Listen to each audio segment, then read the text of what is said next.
বিশ্ববিদ্যালয় তার ভর্তি পরীক্ষা কবে হবে এবং মানবন্টনটা প্রকাশ করেছে। তো সেটা আমরা একটু পরে জানবো, এক্ষুনি জানবো সরি। সো দেখো, জগন্নাথ বিশ্ববিদ্যালয় 2025-26 শিক্ষাবর্ষের পরীক্ষাটা, এখানে কোনো নেগেটিভ মার্কিং থাকবে না। আমি যদি তোমাদেরকে বুঝিয়ে বলি, কোনো নেগেটিভ মার্কিং থাকবে না এবং এখানে কোনো সৃজনশীল থাকবে না। এমসিকিউ পদ্ধতিতে পরীক্ষাগুলো হবে। সো এটা নিশ্চিত করেছেন ভর্তি কমিটির যে সদস্য, কেন্দ্রীয় সদস্য, উনি মঞ্জুর মোর্শেদ ভূঁইয়া। উনি হচ্ছে অধ্যাপক, উনি নিশ্চিত করেছেন। আর নতুন শিক্ষাবর্ষে লিখিত পদ্ধতিতে আর কোনো জবি পরীক্ষা নেওয়া হবে না। কারণ হচ্ছে জবি পরীক্ষা নেওয়ার কারণে অনেক সময় অনেক স্যার খাতা দেখেন, এতে সমস্যা হয়। একেকজন একেকভাবে নাম্বার দেন, এজন্য মূলত হবে না, এটা বলা হয়েছে। যাতায়াতের নিরাপত্তার কথা বিবেচনা করে ঢাকাসহ 4টি শহরে পরীক্ষা নেওয়া হবে একই দিনে।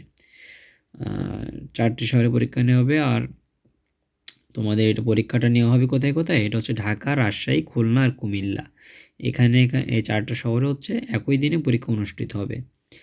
আর রাজশাহীতে রাজশাহী বিশ্ববিদ্যালয়ে, খুলনায় খুলনা বিশ্ববিদ্যালয়ে, কুমিল্লাতে কুমিল্লা বিশ্ববিদ্যালয়ে আর ঢাকায় জগন্নাথ বিশ্ববিদ্যালয়ে পরীক্ষা নেওয়া হবে।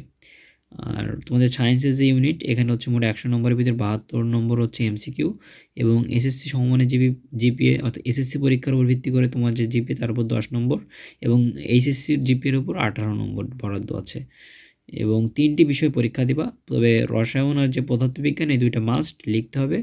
আর হচ্ছে জীববিজ্ঞান বা গণিতের মধ্যে একটা তুমি সিলেক্ট করতে পারো। সো এটাই হচ্ছে সায়েন্সের ক্ষেত্রে আমি জাস্ট পড়ে শোনালাম তোমাদের। বাকিদের জানা লাগলে অবশ্যই কমেন্ট করে জানাতে পারো। সো এটা আবেদন শুরু হবে 20 নভেম্বর দুপুর 12টা থেকে। আর 3 ডিসেম্বর, মানে 3রা ডিসেম্বর রাত 11টা 59 পর্যন্ত এটা চলবে, বুঝছো? সো এখানে 1000 টাকা করে প্রতি ইউনিটের খরচ। আর ই ইউনিটের জন্য, অর্থাৎ রস্য ইউনিটে সরি ই ইউনিটই হবে এটা। ই ইউনিটের জন্য 1200 টাকা হচ্ছে দিতে হবে, বুঝছো? তো আবেদন করার নিয়ম, ভর্তির বিস্তারিত তথ্য এটা ওয়েবসাইটে পাবলিশ করবে। আর যখন পাবলিশ করবে আমি আমার এই চ্যানেলের মাধ্যমে জানিয়ে দেবো। সাবস্ক্রাইব করে সাথে থাকতে পারো। আর পরীক্ষাটা হবে তোমাদের, এই দেখো, চারুকলা অনুষদ 13 ডিসেম্বর। এখানে টাইম দেওয়া আছে বিকাল 3টা থেকে 4:30।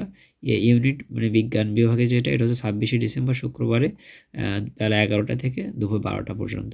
আর সি ইউনিটের বিজনেস স্টাডিজ, এটা হচ্ছে 27 ডিসেম্বর শনিবার বেলা 11টা থেকে 12টা পর্যন্ত। সো এভাবে এগুলো লেখা আছে, এগুলো তো তোমরা জানার ইচ্ছে হলে কমেন্ট করে জানাতে পারো, আমি লিখে দেবো। তো এটাই ছিল মূলত আপডেট। তোমরা পড়ালেখা শুরু করো, কারণ বেশি সময় নষ্ট করার সময় নেই। তো যে কোনো আপডেট এই চ্যানেলে আমি দিয়ে দেবো, চাইলে চোখ রাখতে পারো। ধন্যবাদ সকলকে।